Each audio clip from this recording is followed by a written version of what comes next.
Missed him for the first 8 games of the season. Just his second game, he had 19 in his debut. To put it bluntly, they are a much different team when Josh Okogie is in the lineup, and he is in the starting 5 tonight for the Yellow Jackets. Look, for me, this is game 2 of Georgia Tech's season. Everything that happened before now, I mean, they didn't have their roster. They're missing so many of their key parts. Now their parts are coming back. What is Georgia Tech going to look like tonight? And then how different will they look even 2 weeks from now in ACC play? Starting 5 for the Yellow Jackets, featuring the senior Ben Lammers inside, number 44. The 193rd meeting between these two schools, Georgia Tech, and a strong take to the hole and a bucket. A nice job for the Yellow Jackets to get the opening deuce.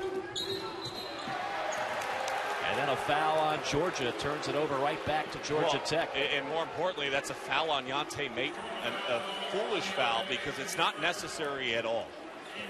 He's battled some foul trouble issues. I was here a couple weeks ago for the Winthrop contest, and it was just he took himself out of the game on a post-up. But there's silly fouls, and then there's good fouls. That's one you've got to avoid because you have to understand your level of importance for you being on the floor for your basketball team. Yeah, one thing about Yante Maten, and you and I were talking about this at shoot-around today, if Georgia's going to be successful offensively, he needs a touch on almost every possession. He really does, and his efficiency level has been outstanding. He's improved at the free throw line, plus 17% from where he was a season ago. To go along with the near double-double numbers that he puts up every single game. And for Mark Fox, they definitely need Yante Maten out on the floor and having an impact. When you pick up early fouls, what does that do for you, Mike? Well, it takes you out of your rhythm, right? So one's not a panic, but if he picks up a second one, he's going to go to the bench. If he stays in the game, he's going to be a little bit more passive, and that all works in Georgia Tech's favor. So from a starting perspective of this game, great one for the Yellow Jackets. They got to the cup, able to finish, and picked up a foul on Yante Maten. We're checking the clock during that last timeout. Alvarado had the first bucket of the game, and that's going to be a walk inside on Moses Wright, the freshman, his 3rd start of the year, the 6'9" freshman out of Raleigh, North Carolina. Georgia last time out against UMass, to say they got off to a sluggish start would be kind. I mean, it was atrocious for the Bulldogs, and after the first 10 minutes of that game, they settled in and they played a lot better. And I think Mark Fox has challenged his team. They had a long layoff before that game. This one, a shorter turnaround to try to move past it and play with better rhythm and purpose. Open 3 set up for the freshman, and it's knocked down. That is Rayshawn Hammonds. Remember the name. A lot of promise for the young man out of Norcross. And a quick 3 on the other end by Todrick Jackson. You've got to be able to get back in defensive transition, and that time just poor awareness. Jackson had his feet set underneath him, wide open from the outside. Strong take to the goal. Juwan Parker hopes to draw a foul. He does not. Alvarado on the push. Inside, and there's another easy bucket for Moses Wright. We'll see what happened that time, though. The 2 guys running to Jackson. A little shot fake, clear space, helps facilitate and make something happen for his teammate. Alvarado on the foul in the backcourt. The Yellow Jackets off to a great start in this game, and in transition they were able to find Jackson, got his feet set, was ready to go right up and elevate and finish. And then this time a little shot fake, 2 guys clear out space, and when you vacate the lane, you're able to find somebody, or your teammate, if they're active and they have their hands ready, set the table up and get an easy 2. He hasn't scored yet, but just the difference in the swagger for Georgia Tech on offense with Okogie on the floor, he opens up so many other things. This is Jackson up top. Sets up Parker on a 3. Neither one of these teams particularly good behind the arc, both at 34%. Baseline drive, reverse. Not that time. Rebound to Georgia.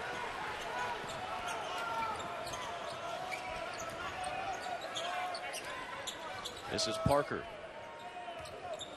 Georgia Tech mixes up defenses a lot. We've seen zone, we've seen man, and we've seen another miss for the Dogs. A big key for Georgia Tech is going to be securing the first possession stop. You do not want to allow Georgia to have multiple looks on a given possession. Right off the mark. Weak side board for Hammonds. Turtle Jackson He comes in second leading scorer, averaging nearly 13 a game. Hammonds again. The freshman takes it right in on the shot blocker, Lammers, and draws the foul. Now, Mark Fox has done such a nice job here at Georgia. A program for the first 5 years before it got here versus what it's been since he's arrived. Just a dramatic change in winning percentage, consistency inside the SEC. I know there's been a couple of tournament appearances. Probably should have had at least one or two more. In fact, one year they were 12-8 in the SEC and did not make the NCAA tournament just because of national perception. That will not be the case this year for this conference overall. If you're 12-8 in the SEC this year, you're playing at a really good opportunity to advance in the NCAA tournament based on what we've seen in the first 2 months of the college basketball season. No question about it. You talk to people around this league, I think most would tell you it's the deepest it's been in about 10 years.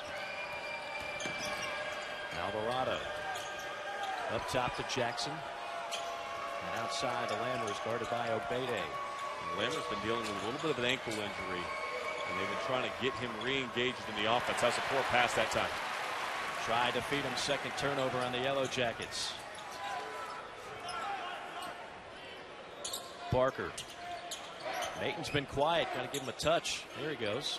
Draws a quick double. Back out to Barker. And he draws the foul as Todrick Jackson left his feet. See, and that's why you and I talked about getting Yante Mayton just touches. It doesn't even matter if he's looking to score. It's get the ball down to him, allow the defense to have to react, and as they react to him, it usually will create spacing and opportunity for his teammates.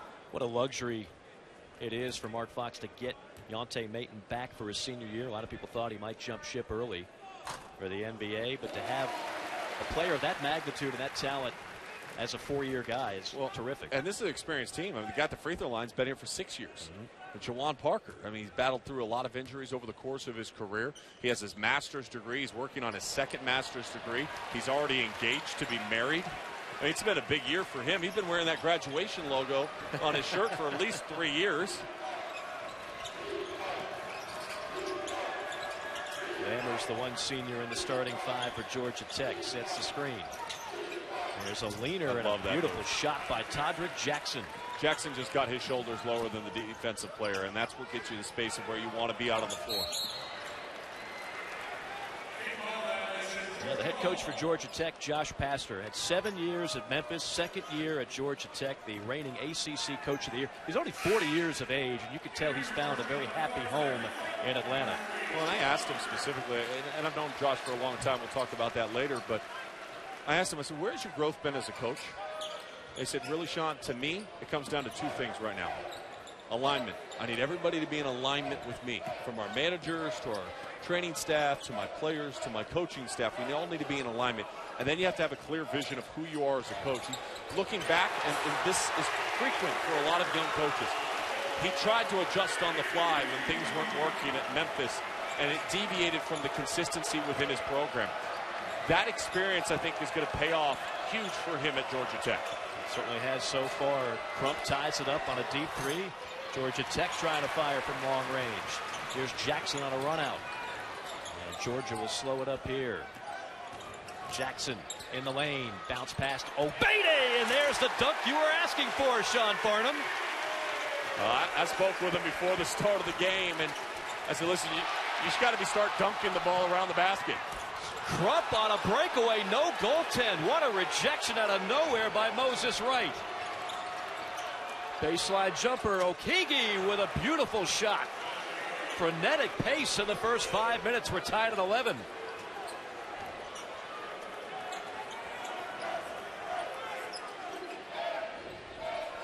This has that rivalry feel to it, doesn't it? It really does. It's 9 o'clock. Good crowd inside Stegman. Alvarado on a steal and bucket, the freshman out of Brooklyn, New York. His second basket. Well, if you would have told me before the first media timeout we'd have 24 points on the board, I would have said you're crazy. Two teams have been struggling offensively, but not tonight as Mayton shows off his mid-range game. And both these coaches hang their hat defensively. You know, Georgia Tech has consistently been one of the better defensive teams in the ACC in the country. And Georgia, when they're right, Mark Fox, his teams get after you. Okeke from 16. Lammers offensive rebound. Had it stripped from behind into the hands of Mayton. Mayton Over to the left side, wings it for a three, and there's the follow-up stuff by Maton.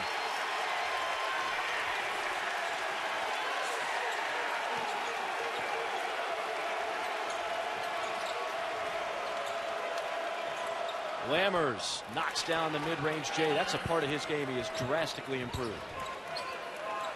We expect to see players like Yante Maton and Lammers improve because of the time that they spend and the coaching that they've received over the course of their careers, and neither one of them have disappointed in the early stages of this game. Under 13.5 to go. We still haven't hit the first media timeout. Everybody's hitting shots, including Obeyde. I love the flow of this game. I mean, we've played for a long time without a whistle here. Okeke thought about it. Takes it on Maton. Had it stripped out of bounds, and Georgia Tech will keep it when we come back. Well, you look at energy level, you look at rivalry games, you need players to make big plays. Getting to the rim important, and the bigs for the Georgia Bulldogs finding their way. Yante Maton, you might want to put a body on him. They're up by 2. Coliseum. It's a terrific crowd here tonight. This building has had a much-needed facelift. Stegman has never looked better, and it has sounded pretty good early on with an exciting start to this game. Evan Cole in the game for Georgia Tech. A really important game for both these teams. I mean, if you're Georgia Tech and you're playing game 2 with essentially your full roster, not completely because they still have some injuries that they're dealing with, but your main components being out on the floor, it's important for you to build momentum getting ready for the ACC season, and then for Georgia trying to respond from the struggling road trip to UMass and get that rhythm and that mark back underneath you and start to get that same vibe and rhythm that you were playing with. Yeah, it wasn't just a loss. It was a loss in which top to bottom they just played poorly. And Georgia's off to one of its best starts under Mark Fox at 7-2. If they could go victorious tonight, it would be their best start in the Fox era at 8-2, but just trying to shake off that UMass game on the road. Crump up top, try to wrap around pass, but that'll find the Georgia Tech bench. He was looking for the cutting Mike Edwards. That's the 3rd turnover on Georgia. Well, and that's where he's got to get better. I mean, just valuing the basketball. You're a sophomore now. You come off an on-ball screen. It cannot be a lazy one-handed pass. It's nowhere even close to Mike Edwards. That wasn't Mike Edwards' fault. That was all on Crump. That foul is Edwards' fault, though. Yes, it is. Foul down low. And that's the first foul on Edwards and the second team foul on Georgia. Keep in mind, this is a Georgia team that has to replace their leading scorer, J.J. Frazier, who is one of the most electric point guards around. We talk about a guy that did so much for this team at that point guard spot. He really was. I think he was best when he was at the off-ball position, when Charles Mann was here and Kenny Gaines. But he did a great job last year trying to slide over to that position, become a facilitator, yet still keep that scorer's edge.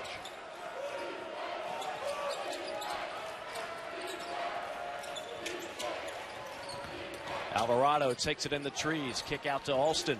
4 on the shot clock. Alston missed it short. And flying in for the rebound is Parker.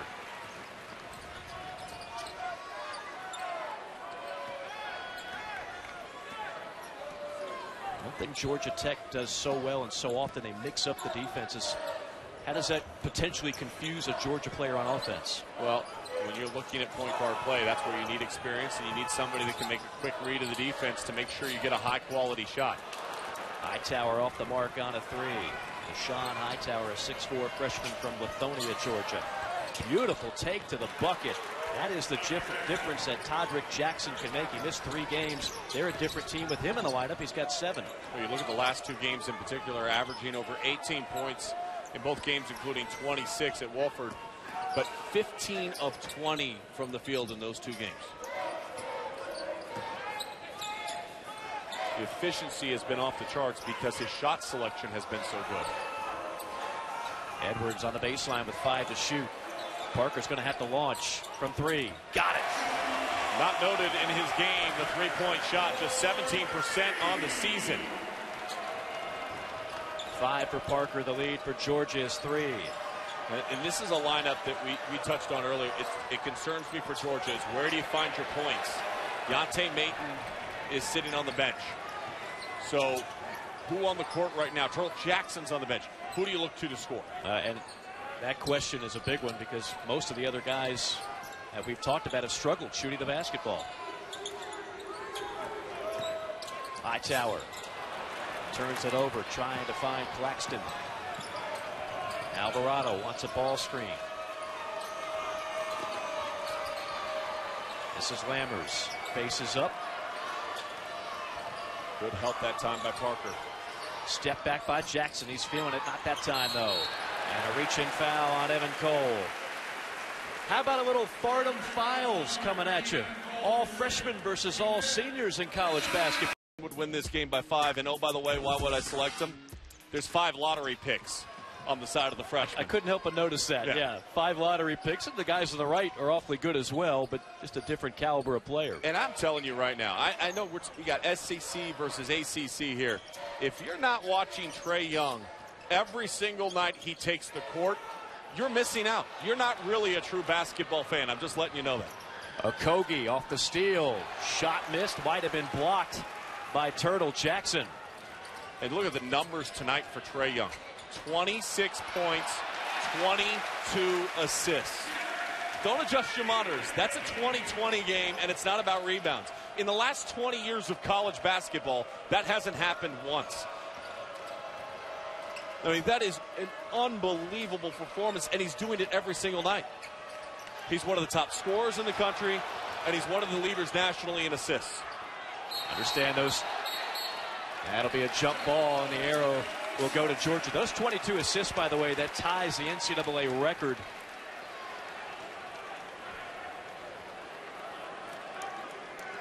I know he broke the Big 12 record when he got to 19. Sherman Douglas, one of the guys. Avery Johnson, another one, back in his days at Southern, to get to that mark. 22 assists in a 40-minute game. That's almost impossible. Well, and he only played 29 minutes. It's ridiculous. He had 22 assists in 29 minutes to go along with those points. And nobody could accuse him of not looking for a shot as well. Well, his efficiency's off the charts. I mean, a lot of comparisons of people saying, oh, he's got that Steph Curry range and all that stuff. That's fine. And you can enjoy that and celebrate the analogy of it. But I don't look at it like that. I think Trae Young's carving out his own career path. I think he's carving out his own place in college basketball this season. There's a man trying to carve out his own place in Georgia folklore, the freshman, Rayshawn Hammonds. 6 points for the young man out of Norcross.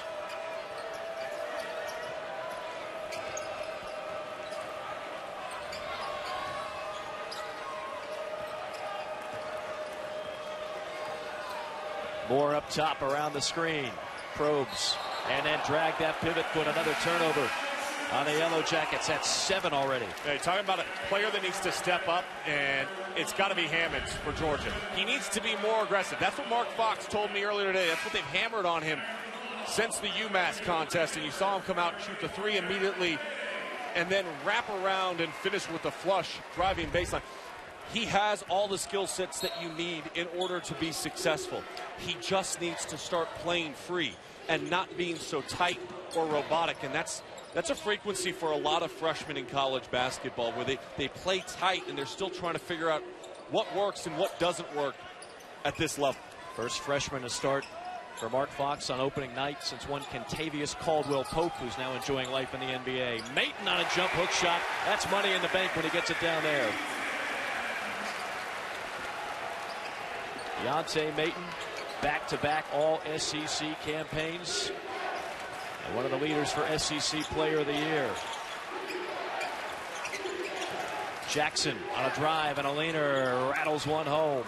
Every time Georgia Tech has needed something to kind of calm this game back down, it's been Jackson that has made the move, and more often than not, getting to the iron. Defensively, Georgia's got to do a better job staying in front of him, forcing him to shoot contested shots.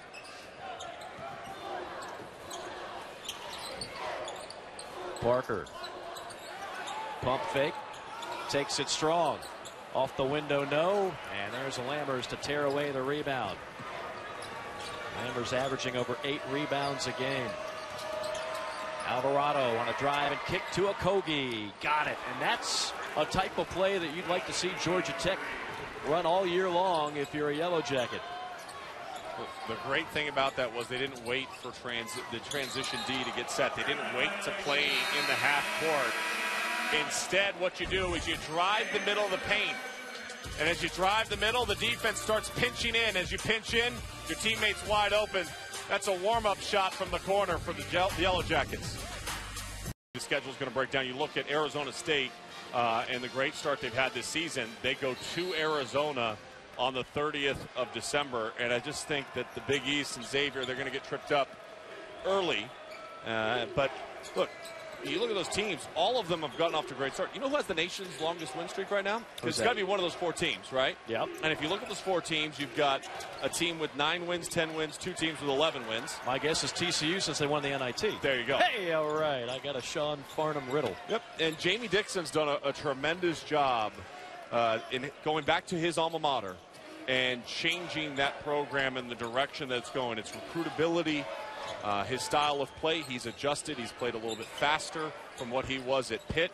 And very similar to Josh Pastner, 2 coaches that had a lot of success. Jamie Dixon obviously had a tremendous amount of success at Pitt. Maton missing 2 from close range. Okogie. But I think every time you have a coach, you learn as you go along from job to job. What do you take away from that last job and carry with you further? 8th turnover on Georgia Tech. Don't forget Wednesday at 8 p.m. Eastern Time on ESPN. And the ESPN app will have the DXL Frisco Bowl between Louisiana Tech and SMU. The Sonny Dykes era begins for the Mustangs. Chad Morris, of course, taking the job at Arkansas. But you're going to talk about Jimmy Dykes. I think Jimmy Dykes is doing the Missouri-Stephen F. Austin game right now, and Missouri up over Stephen F. Austin, who got a win at LSU over the weekend. Good take to the basket by Turtle Jackson. He's really emerged as another scoring threat, a much-needed one to complement Yante Maton. 4-point game, very well played. Both teams shooting over 50% from the field. Lammers rattles out.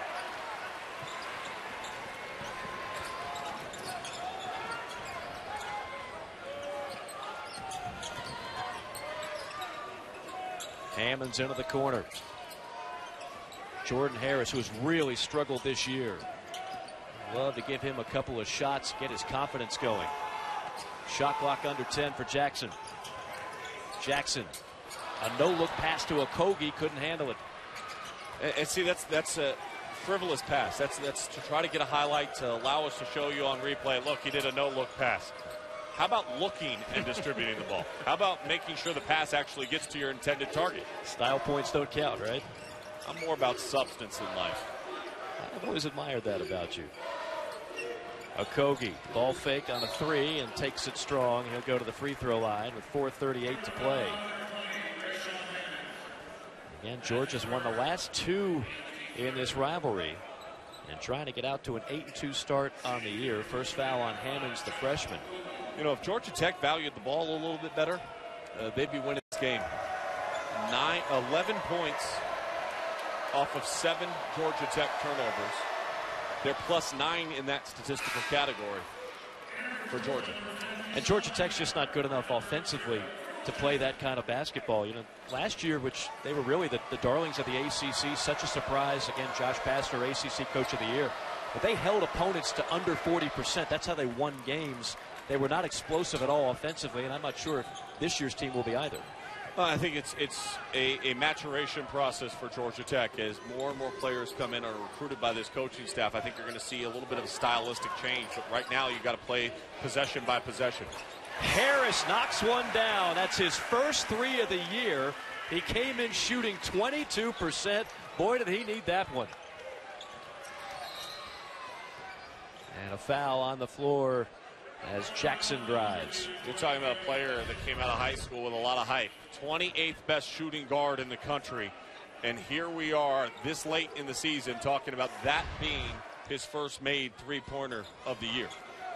And he might not be smiling now, but internally he's grimacing because that is a 500-pound safe off of his back. And then a complete breakdown leading to a Moses right slam. Love the aggressiveness out of Wright. Coming off a season best 19.7 rebounds.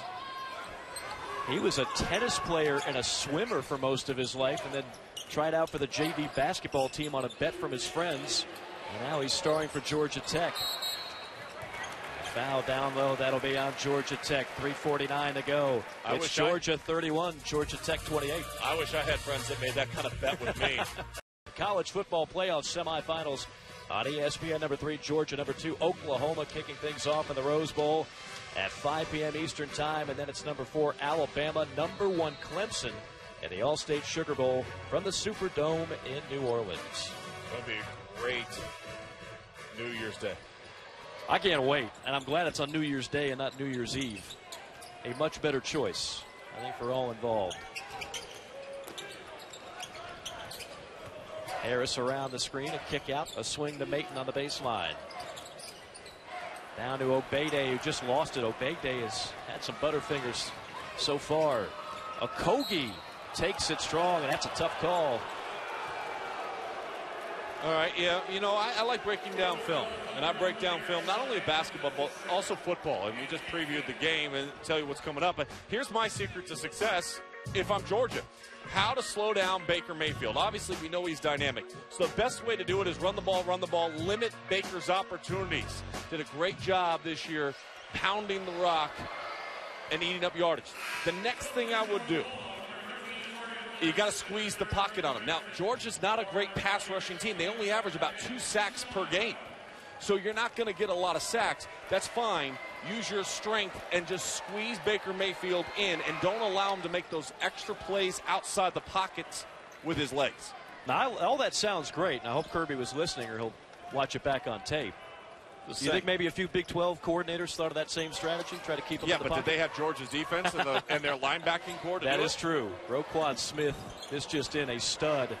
That Georgia defense returning 10 of 11 starters, salty all year. Shot clock under 10 for Jackson. Batted around, Lammers can't corral it. Georgia with a fresh 30 seconds. A 1-point game under 3 minutes remaining first half. Some sloppy passing and some poor shot attempts on this possession so far for Georgia. How about getting number 1 the ball?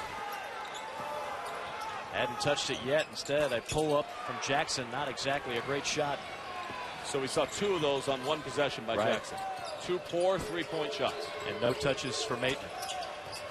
Lammers backing in on Obeyde. Setting up the fade off the window. That's another tough shot.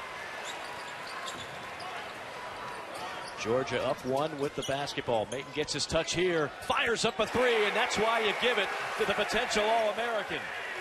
And that's also why you've got to be aware of about 90% of his 3-point attempts come from the top of the key. If he's in a trail position, you've got to close out and deny that pass back to Yante Maton. 9 points for Yante Maton. Jackson. A one-on-one move and a beautiful fade and fire and hit for the senior out of Tifton. He's got 13.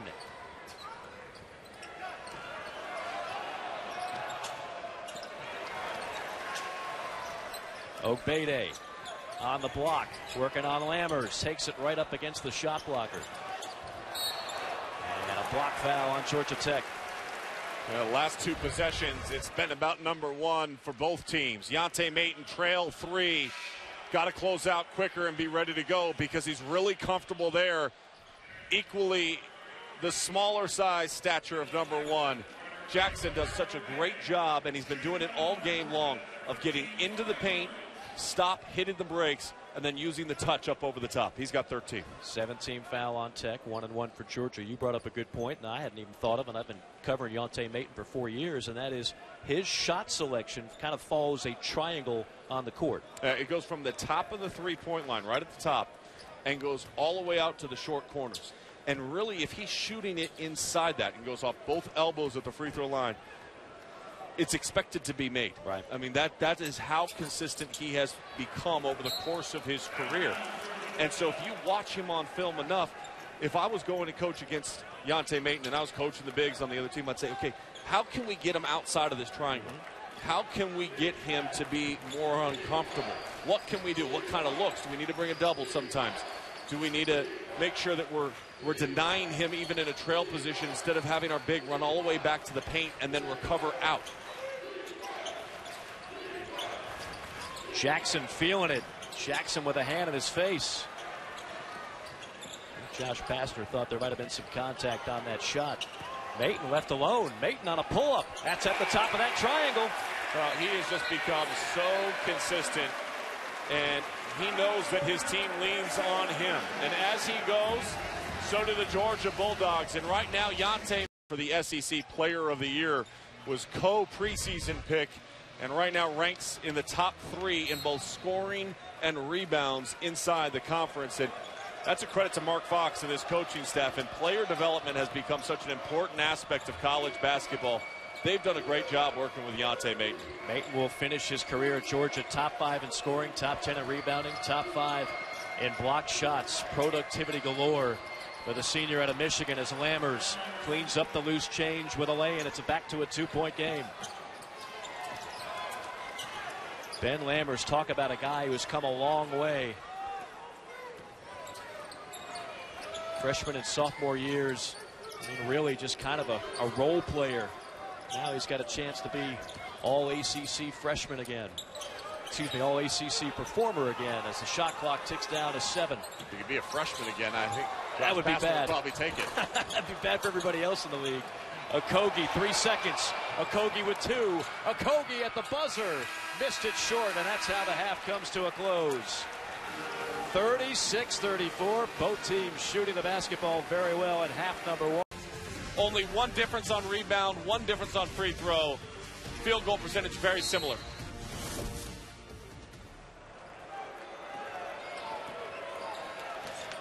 Second half getting started here. A 2-point game. Both teams shooting well above their season averages. Yellow Jacks working it inside to Jackson, and that's rejected. Maton, one of the top shot blockers in Georgia history.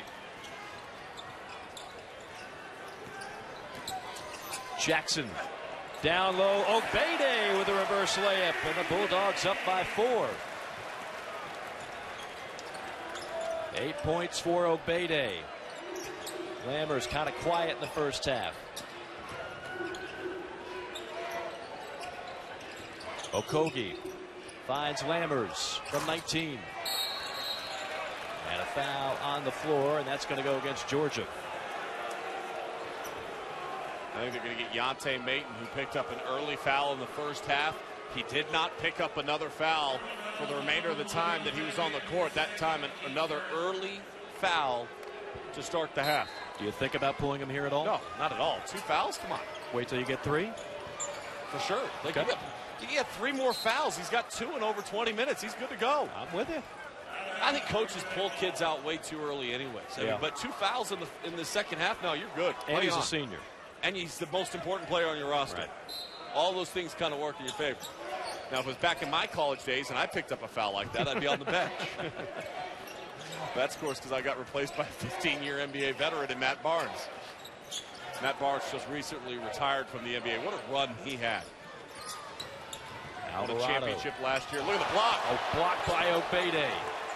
Shot clock down to 10. Jackson crosses over, throws up a leaner, and Maton tears away another rebound.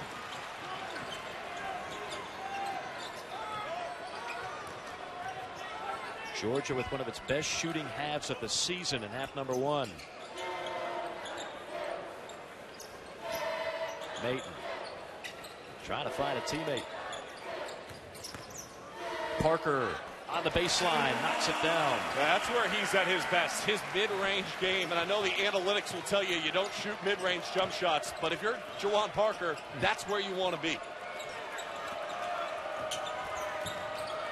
What do you look for, if anything, differently out of Georgia Tech offensively? Well, I think you got to find a way to get Ben Lammers involved in this game a lot more, and they haven't gotten a very good quality of shot for him. I know that Georgia has good length and size underneath, and they can run it to you in waves, whether it's like Bede, Maton, or Edwards, but Ben Lammers has got to get some touches.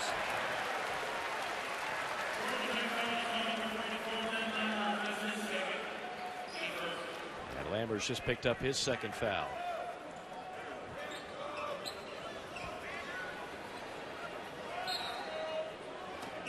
You mentioned Ben Lammers' lack of touches, only 4 points in that first half, and Josh Pastner told us he's got to be more assertive offensively for us to be successful. And part of this, though, is still figuring out how it works. Yante Maton doesn't have to figure out how anything works. He's in a great flow. 13 points now for Maton. But you know, when you're adding parts in and they're coming at different stages like it has for the Yellow Jackets, that's why at the start of the game I said this is really game 2 for this team. I mean, they haven't had enough time to really gel and figure out who they are. Yante Maton continues to just be so comfortable. Great big interior passing, using his offhand, able to finish. Opposite of the shot blocker. You know that Lammers can really block shots, and in the first half, he had no block shots in the first half. He has yet to block a shot, and he's one of the best in the nation at it. Yeah, 204 rejections in his career. And, you know, to your point on Georgia Tech, I thought Josh Plasner was very open with us about how this is not the way he wants to play, the way Georgia Tech has done it the last 2 years, but it's the way he's got to play, much more slow down tempo than what he had in 7 years at Memphis. There's a nice shot by Todrick Jackson. He's really keeping Georgia Tech in this game. 15 now for the senior out of Tifton.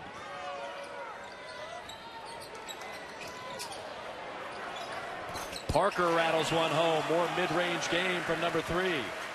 Play to your strengths. You know, like so often we look at numbers and we want to break it down and go, well, these are the highest percentage shots you need to take. No. Take the shots you can make. If you take those, you're going to have good offense. And how about that? Good offense and then good defense. And a spark to the Sooners' historic season, the turning point to the title run for Oklahoma. I'll tell you what, the Lane train, it's been cruising. It's been in cruise control this year. Bowl game tonight, though. Okogie on a steal. Okogie all the way and draws the foul on Turtle Jackson. That's another guy who's been rather quiet, Josh Okogie. Just his second game back. But that's what he does best. I mean, he gets downhill on you. He plays confidently. He plays strong. He looks to apply pressure to you, even in the half court, getting off the perimeter and driving to the rim. He's going to get more and more back into that rhythm. You mentioned how well he played his first game back, 19 points. He was all ACC freshman team. He was Tech's leading scorer, 3rd on the team in rebounds last year. You get a player like him back, it changes the way everything works out on the floor. He had a gruesome finger injury that kept him out. You still see that left index finger taped up for Okogie. Ammons to Maton on the baseline. Beautiful skip pass onto the wing.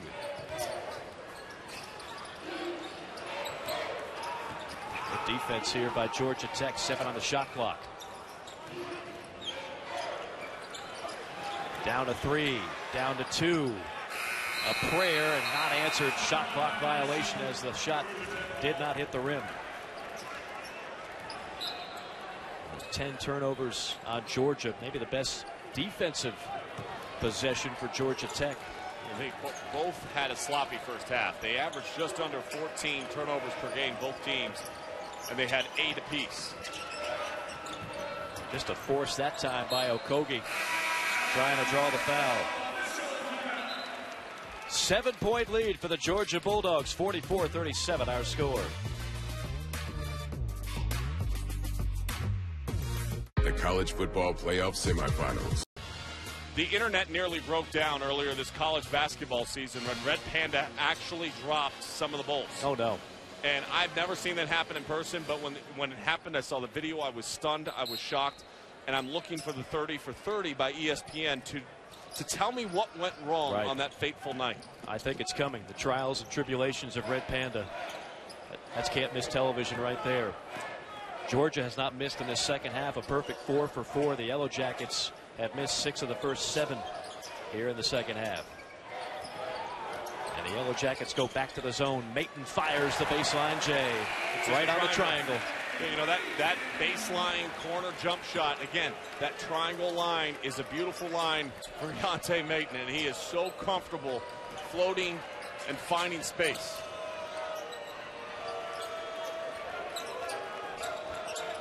.15 points for the talented senior. Lammers hands off to Okogie. He just has not been his normal self, still trying to get into a flow. Okogie on a step back 3. That could get him going, but it rims off.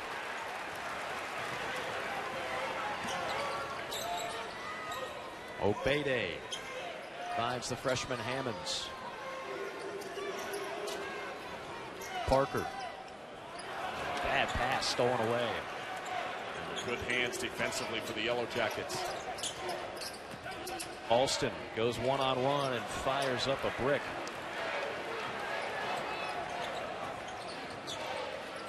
This team shot lights out in the first half. We'll see if the averages start coming back to form here in the second. First half, it's already dropped 9 percentage points here in the second half for Georgia Tech. They were at 50 at the break. It's down to 41. Hammonds, beautiful play off a curl and knocks down the triple, and that is the largest lead for Georgia. A 12-point cushion on a 13-3 run. Again, the freshman came in with the hype, and now he's coming in with the goods. And tell you this. I was at UCLA in 1996, right after he got drafted. That was the start of my freshman year. Kobe Bryant played with a will to win, unlike any other person that I've ever played with or against. And I was fortunate enough in my time at UCLA in those legendary men's gyms games to go against Kobe a ton. I don't think I got any W's, by the way. The only time I had a W was when he was on my team, and I was lucky enough to have that happen a couple of times. I hope you got some video of that. I would cherish that. Oh my gosh, I wish I did. But even covering him, I was sidelined for the Lakers for a couple of years. You know, there's a game against the Spurs in particular. He had an ankle injury, wasn't even expected to play. Still went out and dropped 35 and got the win for the Lakers. Todrick Jackson continues to drop shots and keep Georgia Tech in this game. He's got 17. The Bulldogs haven't missed a shot yet. All right, so Kobe as number 8 or Kobe as number 24. Which one was better? Either one. Go ahead. Look, I mean, you look at the numbers. I mean, there was a maturity in the latter stages of his career as far as understanding how to be a leader and all those aspects. But, I mean, he was an assassin from day one. Would have been a lot of fun to see him at least 1 year in college at Duke. I have a feeling that team would have been enhanced quite a bit for Coach K. 10-point game. Georgia trying to. He's got a pretty good one right now in Marvin Bagley down there. Boy, does he ever. Crump around the screen from Maton. Pull up 18-footer. Right now, Georgia's just hitting everything. It's the Georgia team that came in shooting 45% from the field, well over 50 in this game.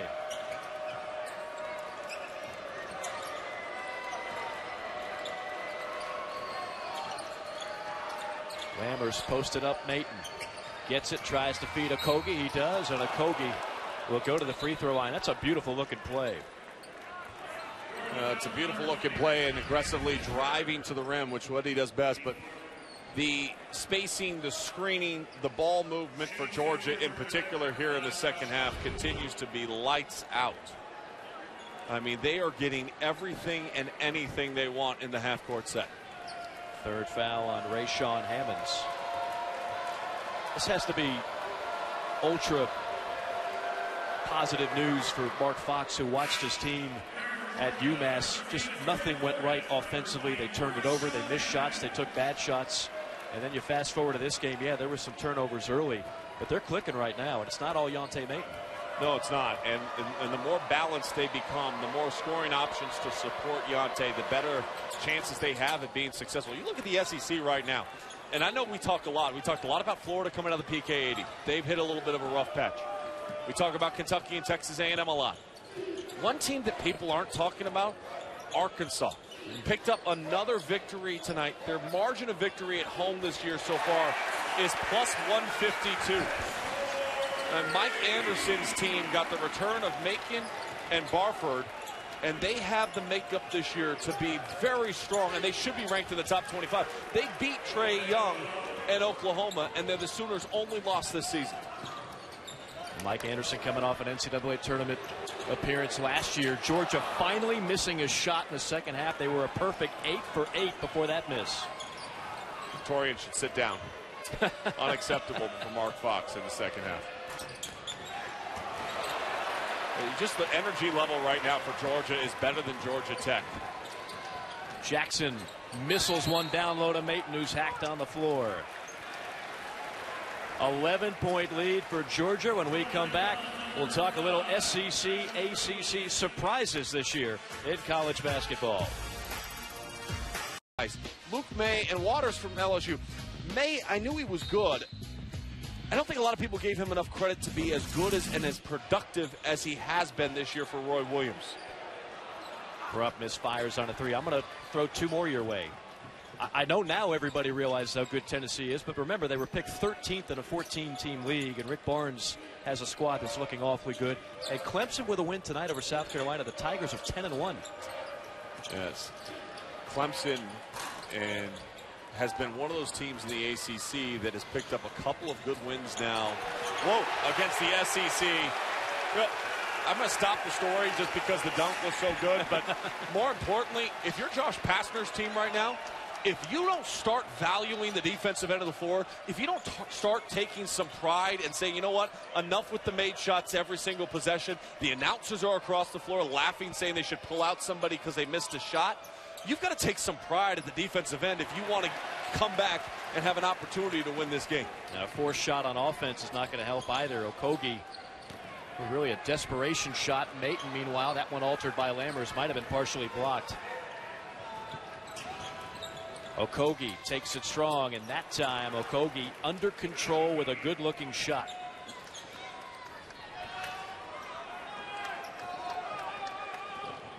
$14 now for Josh Okogie, a very talented sophomore out of Snellville, Georgia. Well, like you said, Sean, I mean, at some point, Georgia Tech's got to stop trading baskets, start getting some stops. Well, they haven't been trading, and that's why they've got this deficit. And they're not defending again as Maton gets it down low, hoop and arm. You've got to be able to string together 3 or 4 stops in a row before you allow Georgia to get comfortable. Watch where Yante Maton catches the ball. Who's guarding him? Lammers goes out to the corner. No rotation over from the help side. He literally caught the ball where all he had to do was turn and barely even jump to finish the play. And then you foul him, and it's not even a hard foul. If you're going to foul at the rim, you do not allow an N1 opportunity. Again, you're talking about a Georgia Tech defense that was 7th in the nation in defensive efficiency a year ago. Ordinarily, you can count on Georgia Tech to play outstanding defense. It's not been the case tonight. Give Georgia credit. Their offense, probably the best they've looked since maybe the St. Mary's game.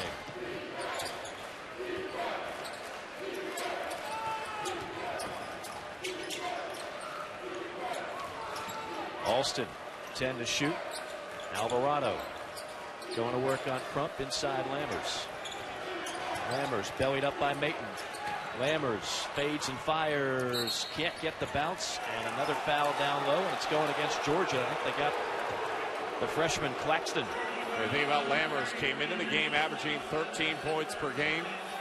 He only has 4, and he is 2 of 7 shooting from the floor.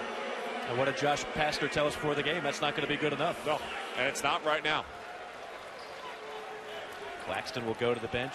Claxton, whose father, Charles Claxton, great player in the early to mid-90s for Georgia. Okogie pivots, fires, had it stripped away by Maton. Into the hands of Jackson. And Jackson gives it right back to Okogie. Numbers for the Yellow Jackets. Okogie takes it all the way.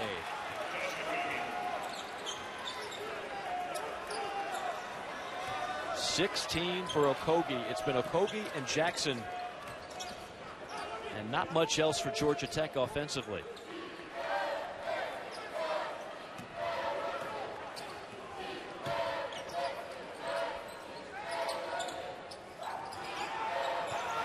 Bulldogs content to run some clock. Shot clock down to 7.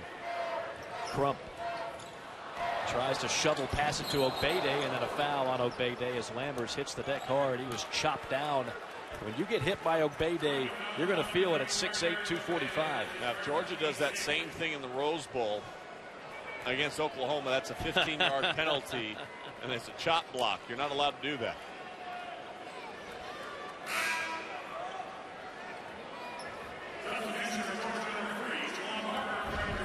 Take a look at Lammers going for it, and here comes the chop block into the legs. Lammers into the bench. Ben's father knows a thing or two about football. His father played college football at Texas A&M. Lammers on a 3. He hit 2 of them against Tennessee, but that's not his shot. And that's not the look that Georgia Tech wants.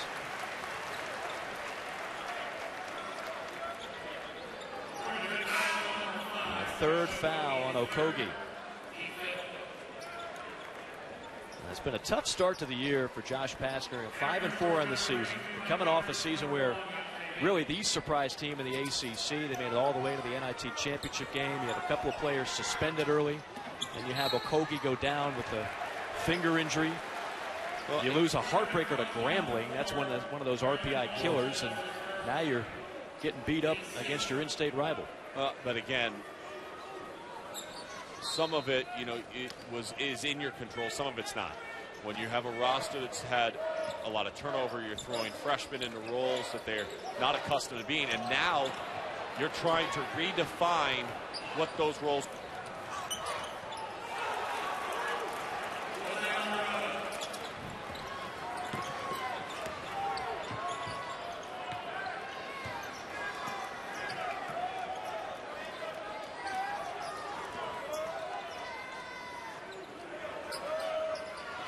We apologize for the audio difficulties. Georgia on top, 59-49. Bulldogs 3 straight turnovers make it 4. 4 consecutive turnovers on Georgia. Okogie streaking, missing. Offensive rebound. And a foul called. Gay was determined after a couple of pump fakes to put it back up.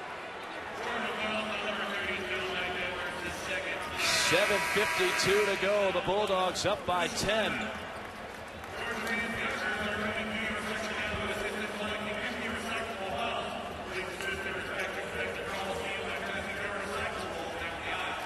One rebound grabbed in the second half, though, so far, but 18 points pacing the offense for the Georgia Bulldogs. Deontay Maton, one of the better recruiting stories that you'll find in college basketball. A young man that got laid out of Pontiac, Michigan. As Gay misses the first free throw. You see, he's been so productive in his 4 years. Did not take Deontay Maton long. You see guys who are top 5 in points and rebounds per game. Maton out of the SEC, major conference players. He was a guy, he went on a visit to Georgia. He's been obsessed with reptiles since he was a child. They have a rare major offered here, fisheries and wildlife. That sold him to come to the University of Georgia. Mark Fox needs to find some more kids that like reptiles. Exactly. The power of a snake. Jackson in trouble, finds Maton. Shot clock down to 5 for Jackson. And bumped with 4 on the shot clock. And that's the kind of foul that's going to drive Josh Pastner crazy. Well, you think about that. It's now 1-on-1. Jackson goes to the free throw line. You just stopped Georgia with 4 straight turnovers to tighten this game back up and get it into single digits. Second foul on Alvarado. Georgia in the second half has not valued the ball as much as they should have, as well as they've been shooting. They're 10 of 13 shooting from the floor. That's 77%. I mean, honestly, when you think about the way this second half has gone, Georgia Tech's fortunate to still be in this. Well, especially considering they're shooting 27% in the second half. But the turnovers has been the great equalizer and has allowed the Yellow Jackets to find some life.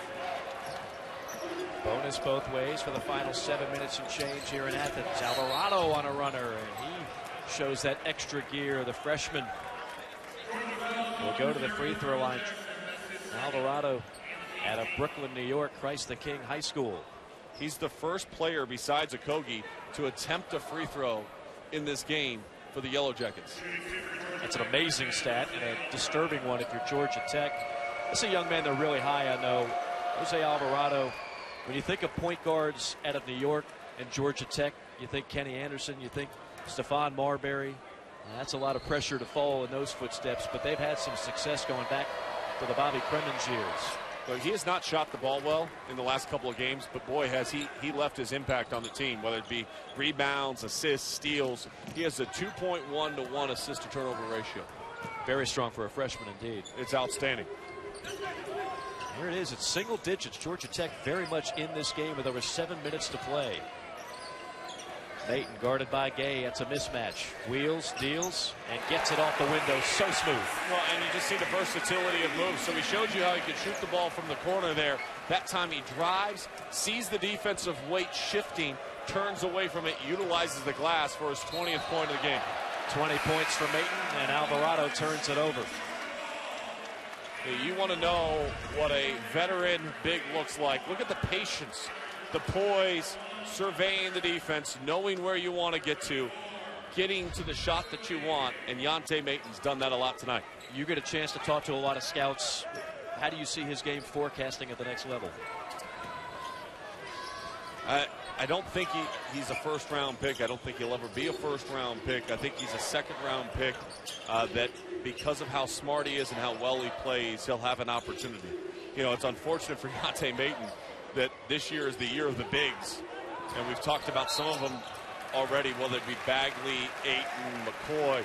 There's a ton of great freshman bigs that are going to be making a big splash, that are a little bit longer, a little bit more athletic. Right. You know, Yante's one of those players that needs angles to create to be able to finish and score.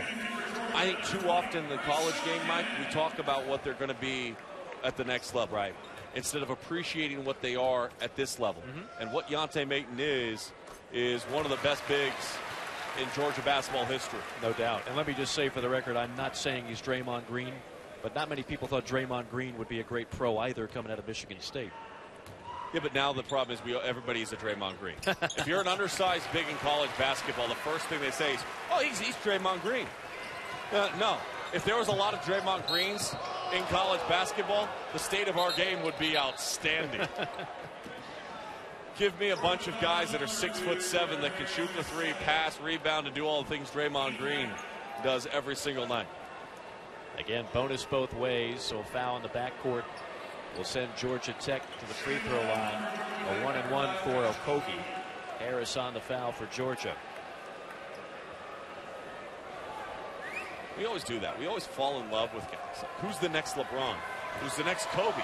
Who's the next Draymond Green? How about this? Who's the next Trae Young? I want to know that. When do we start comparing high school kids to the guys that are in college? You know, we start about all these kids. Oh, they've got, top 10 prospects coming in. This kid's really, really talented. And we always want to compare them to guys in the NBA. Okogie, short arms the second. 12-point game. I'd like the college game to find a couple more Yante Matons. A couple more Trae Youngs. That'd be great. A couple more Jay Wills.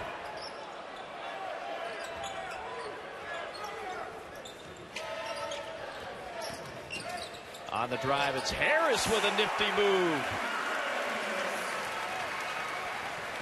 Jordan Harris, who hit his first three of the year in the first half, been struggling mightily this season, but he's got 5. The second half has been about the path of least resistance for Georgia. And let's just say that shot was not pretty. And that was not the path of least resistance to have Ben Lammers shooting a fadeaway from 14 feet out. Now you're in the danger zone here if you're Georgia Tech. The lead swells to 14 for Georgia. Obede goes to work and draws the foul on Lammers. Well, he had his both feet in the paint. It's a great place to draw a foul. And then watch the drive in defensively. Slow rotations. Where's the energy? Where's the sense of urgency out of the Yellow Jackets at this end of the floor? You know, much like Josh Pastner was saying, we need more out of Ben Lammers. Mark Fox, what did he tell us today at shoot-around? We need more out of this guy. Derek Obede needs more points, more rebounds. He came in averaging just 6 and 5. He's got the potential to do more. He should be a 10-7, 13-7 guy every single night. And tonight he's been much more aggressive. He's been much more efficient. And sometimes through losses you can learn about your team. And I know fans don't like losses. But what games like that do, like at UMass, they expose you, right? And it allows you to go back and clearly show, like, hey, this is what's been exposed. This is what you need to do to get better. This is who we need to become if we want to become an NCAA tournament team. Right now, the officiating crew just going over to make sure who the foul was on. If it was on Okogie, which was the initial call, that would be his 4th.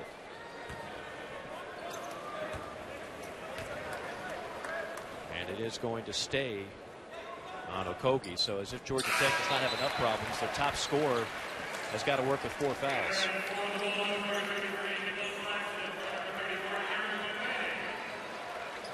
Well, for Georgia, they got Temple coming in here on Friday.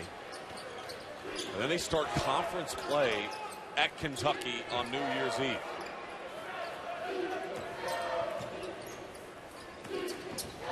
Great pass. They can't find it. And that kind of night, in the second half at least, for Georgia Tech, really had struggled shooting. And been a little bit careless with the basketball as well. Harris takes it strong. A lot of contact, no call, but there's a whistle on the second effort. And I think it's going to be on Okogie, and if it is, that's lights out. He's gone. Oh, they changed it. Yes. The official originally said 4 and then changed the foul as he walked to the table. The foul is on Alston. Maton knocks down the first free throw. One of the many things to like about Yonte Maton's game, you don't see a lot of big guys that shoot 89% from the free throw line, but he's always had a kind of feathery touch at the free throw line. Yeah, but as I mentioned earlier, he's plus 17%. A lot of it is that rhythm. He's moved his left leg back, and he steps into the free throw line shot now. That's been a slight adjustment because the touch was always there, right, as you mentioned, but it's just allowing him to feel a little bit more rhythm into his shot. And he's certainly going to get plenty of practice because you know he's going to draw a lot of fouls this year. Speaking of which, that's a foul and an and one for Okogie. Well, it's a good thing he didn't foul out. A chance for a three-point play. Just a nice rip through on the freshman. Hands extended. You always know who the foul's on. When you put both hands up in the air like Hammonds did, like, well, my hands were high. Wasn't me. You know that you fouled. Yes. And as a freshman, you're definitely not getting that call, but some good minutes tonight by Rayshawn Hammonds. ESPN top 100 recruit, one of the top recruits for Mark Fox. You got to go back to, again, Kentavious Caldwell-Pope. Find that highly touted a freshman in the Mark Fox stable. 19 points now for Okogie. A 14-point lead for Georgia. Bulldogs trying to improve to 8-2. That would be their best start in the Mark Fox era. Jackson loads up a three and hits it, and everything is dropping for Georgia in this second half. They can bottle up this kind of offensive output. Georgia's going to be a very dangerous team.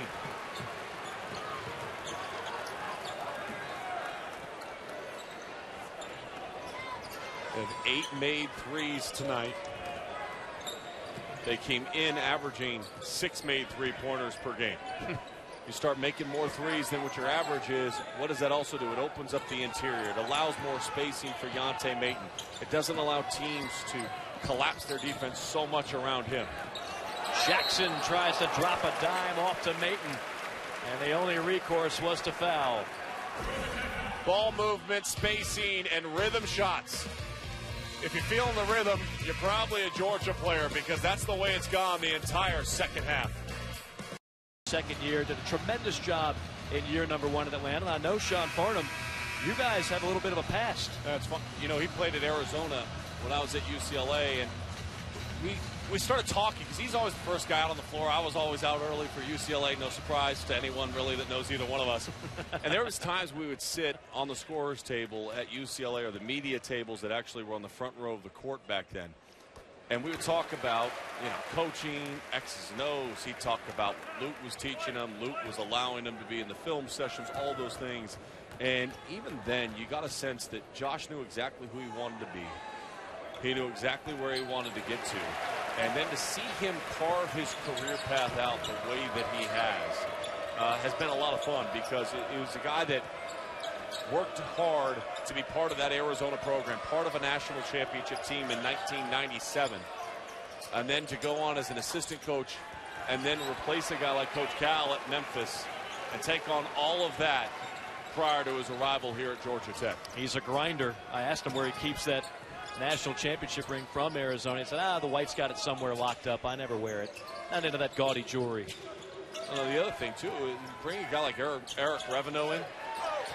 Eric Revenot himself was a great head coach at Portland. I know his record may not indicate as such, but if you ever been at a practice that Eric Revenot was running, you'd understand the sheer talent that he has and understanding development as far as players go.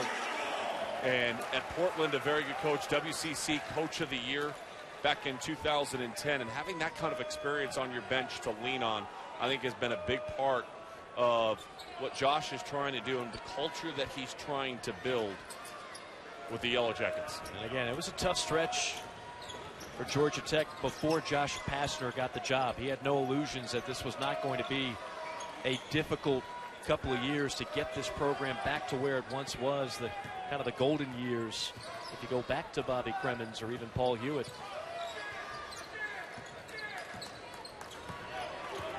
A lot of dribbling, not a lot of passing on this possession.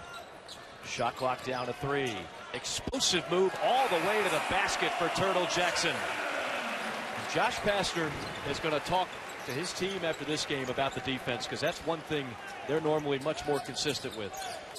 Largest lead for Georgia, 21 points. They are plus 15% from the field on their season average. They came into this game shooting 45%. They are shooting 59% in this one. Not at all what anybody would have expected. Wednesday at 8 p.m. Eastern Time, 5 Pacific on ESPN, and the ESPN app will have the DXL Frisco Bowl between Louisiana Tech and SMU. The Sonny Dykes era begins for the Mustangs. They'll have the only 2 FBS teammates with over 1,000 yards receiving, Cortland Sutton and Trey Quinn.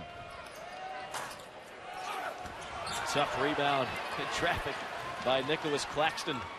His old man knew a thing or two about rebounds, one of the top rebounders in school history. Well, it is going to be a short bus ride back for Georgia Tech, but it is going to be a long, long film session breaking down the lack of attention to detail at the defensive end of the floor. Jordan Harris came in shooting 22% from the field. He's hit 2 threes in this game. He didn't hit 1 all season. To find wins in conference play.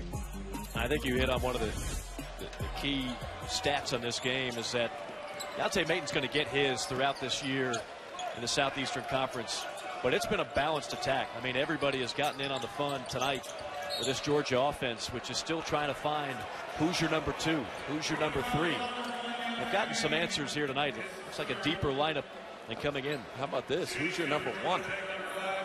For Georgia? For Georgia Tech. Oh, for Georgia Tech. Yeah.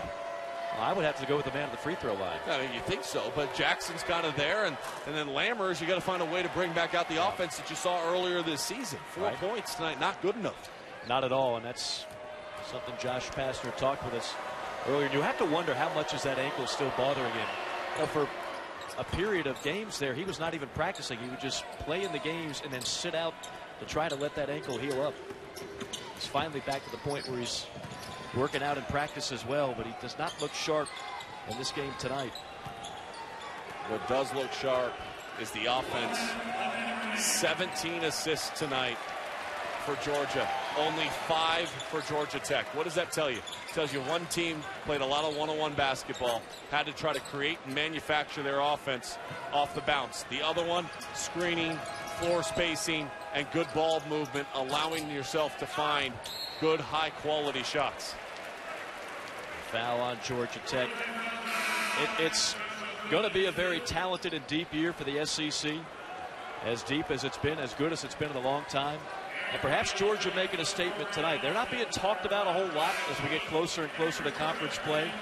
How much damage can this team do in a very deep and loaded SEC? We're going to find out early. You go to Kentucky and you go to Rupp Arena against a very young Kentucky Wildcat team. And look, I know Kentucky got a nice win over the weekend against Virginia Tech. Defensively, I have some concerns still about where the Wildcats are. Can an experienced team like Georgia that has guys like Deontay Mayton, seniors, veterans like Jawan Parker, can they carry the load? Can they use their experience to find success on the road to start conference play on the 31st? I think it's going to be a better game than a lot of people on the outside would think. I'm looking forward to it for sure. As Alvarado hits one hanging in the air. Mayton getting a round of applause going to the bench. 24 more points, 6 more rebounds for the senior. And the Georgia Bulldogs making a statement here tonight. This is a Georgia Tech team that ordinarily defends very well, but did not have a lot of answers for a Georgia offense that shot lights out. Final seconds tick away.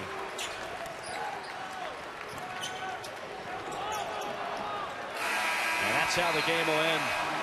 What a great win for Georgia. I mean, they came out and they dominated this game at the start of the